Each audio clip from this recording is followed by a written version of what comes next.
이렇게 해서 굉장히 편리하게 사용할 수가 있습니다. 그래서 여러분들이 그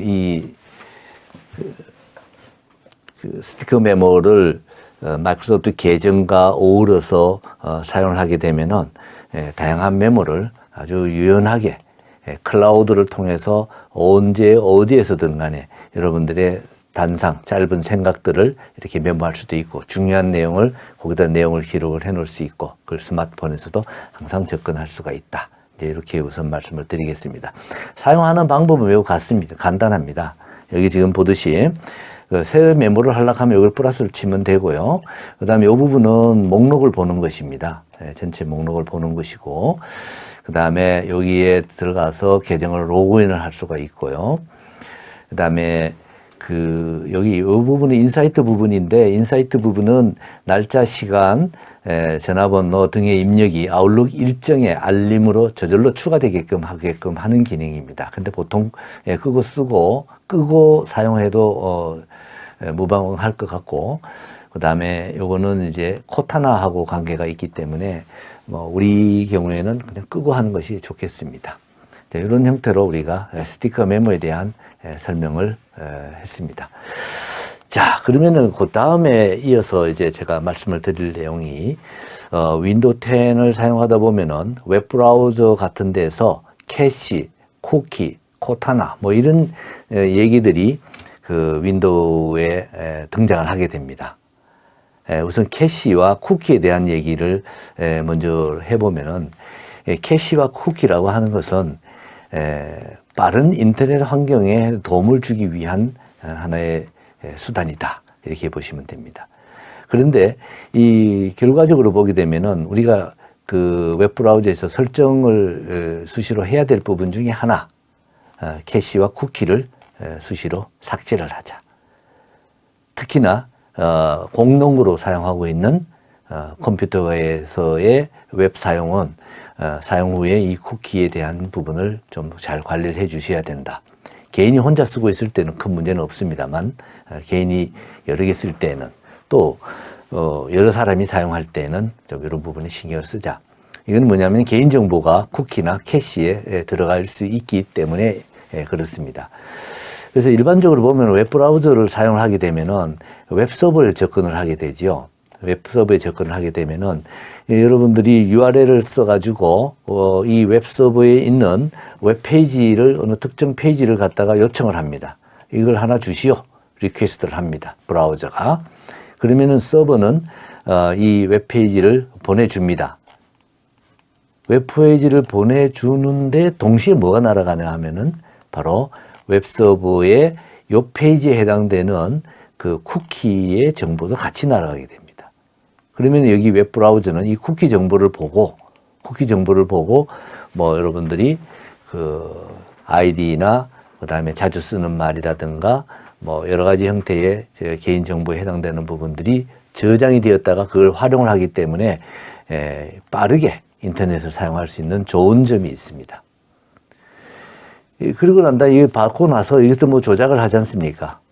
웹페이지를 받고 조작을 하면은 다른 웹페이지를 요구를 할 때 이 쿠키 정보를 같이 보내게 됩니다. 그러면 쿠키 정보를 다시 보관을 하게 되는 거죠. 이런 식으로 쿠키가 웹서버 중심으로 관리가 되고 있습니다. 그래서 이 웹브라우저에서 여러분들이 사용할 때에 이 쿠키를 지워버려야 여러분들의 암호 같은 것들이나 이런 거 정보들을 완전히 삭제해 줄 수가 있습니다.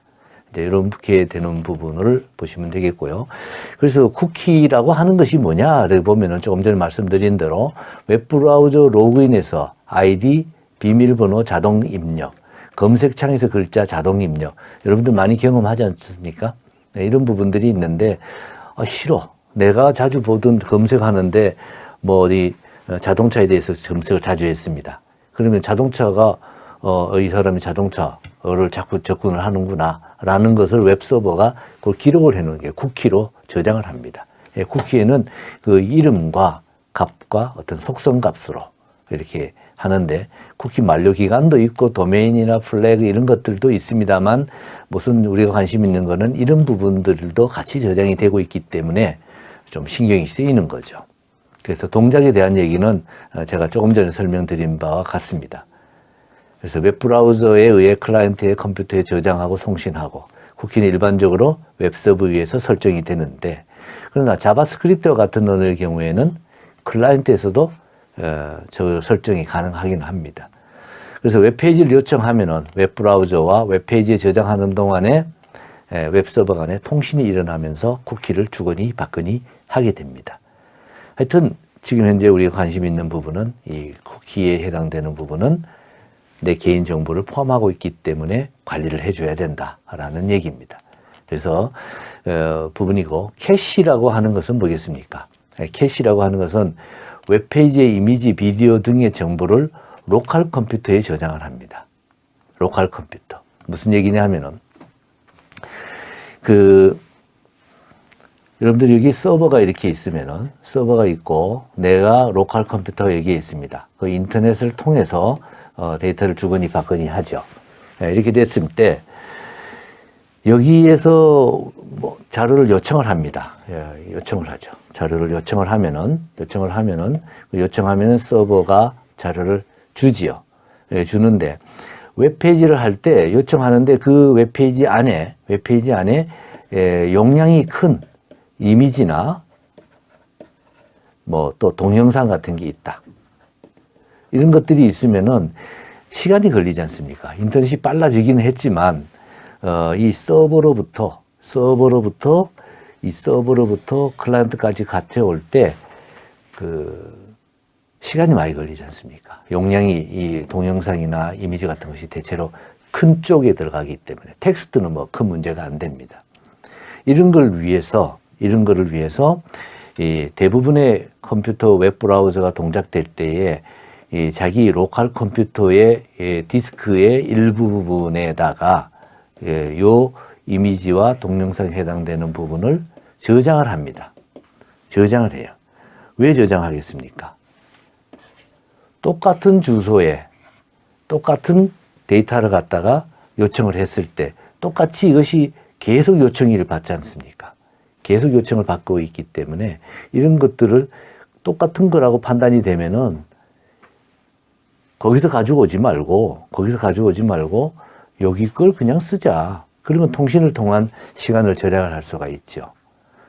그래서 느린 인터넷 환경이나 혹은 트래픽이 많은 그 인터넷 환경에서 그 서버에 있는 데이터를, 특히 이미지나 동영상 같은 것들을 로컬에 저장을 해서 처음에는 무조건 가져오게 되겠죠. 그러나 두 번, 세 번, 네 번, 그 이후에도 갖고 올 때는 로컬 컴퓨터에서 직접 읽어오자. 이제 이런 부분의 기능을 해주기 위해서 이 메모리 공간을 가지고 있게 됩니다. 로컬 컴퓨터에, 디스크 내에다가. 그래서 이 로컬 컴퓨터 내에, 내 컴퓨터 내에 하드디스크나 SSD 내에 있는 이 디스크 공간을 우리가 뭐라 그러냐 하면은 바로 캐시라 그럽니다. 이 캐시를 통해서 여기다가 인터넷 접근을 빠르게 해주는 그런 역할을 해주는 것이 있다. 그래서 여러분들이 지금 현재 웹브라우저 쓰면은 무조건 캐시에 이미지나 동영상들이 저장이 됩니다. 기본적으로는. 그러면은 여러분들 컴퓨터를 갖다가 다른 사람이 사용을 했어. 그 캐시가 저장되어 있는 디스크 공간을 가보면은, 얘가 롤스로이스, 그 다음에 뭐 람보르기니, 뭐 이렇게, 자동차에 관심이 많구나. 자동차 이미지가 막 줄줄이 있으니까요. 내가 개인 정보에 대한 것이 노출되는 결과가 되죠. 이런 부분도 우리가 필요에 따라서는 삭제를 하자.